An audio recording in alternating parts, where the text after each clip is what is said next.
ও hello, কোথায় বসছো তুমি? তোমার সাথে আমার জাস্ট বিয়ে হয়েছে, তাও আবার সেটা জোর করে। আর আমি তোমাকে এখনো মেনে নিতে পারিনি। 4 মাস পর আমার বয়ফ্রেন্ড আসবে, তখন তুমি তোমার রাস্তায় আর আমি আমার রাস্তায়। যাও নিচে গিয়ে শো।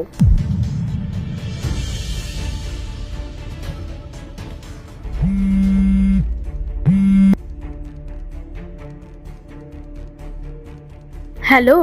হ্যালো। তুমি কত দেরি করে কল করলে? সরি।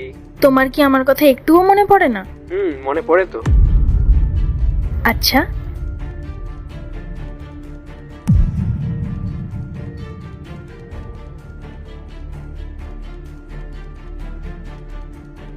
আমি তো কখনো কারোর সাথে খারাপ করিনি, তাহলে আমার সাথে এমন হয় কেন? মা আমাকে এত বড় মিথ্যে কেন বললো? জিজ্ঞেস করতে হবে মাকে। বাবা, আমার কথা তোকে ভাবতে হবে না, তুই শুধু বৌমার কথাই ভাব। আর বৌমার সুখে দুঃখে তুই বৌমার পাশে থাকিস, কারণ মানুষকে তার নিজের কর্ম না নিজেকেই করতে হয়।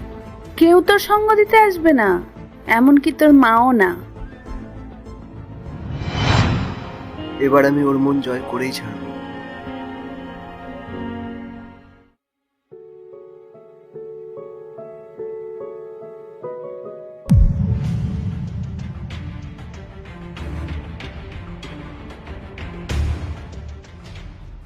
রাহুল, তুমি এসব কি বলছো?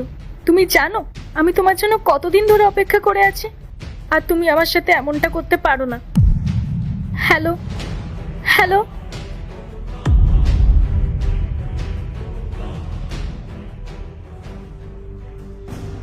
খেয়েছো তুমি? আমি খাই বা না খাই তাতে তোমার কি? তোমার খিদে পেয়েছে, তুমি খেয়ে নাও।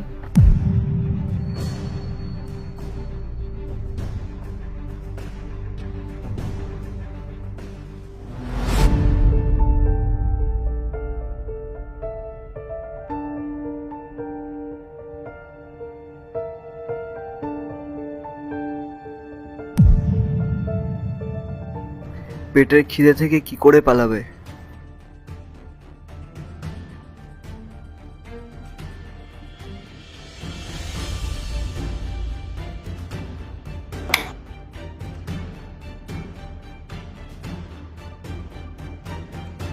শোনো,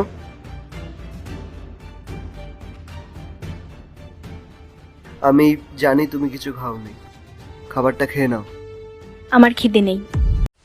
পার্ট 2 দেখতে সাবস্ক্রাইব করো ভেলকু 78M।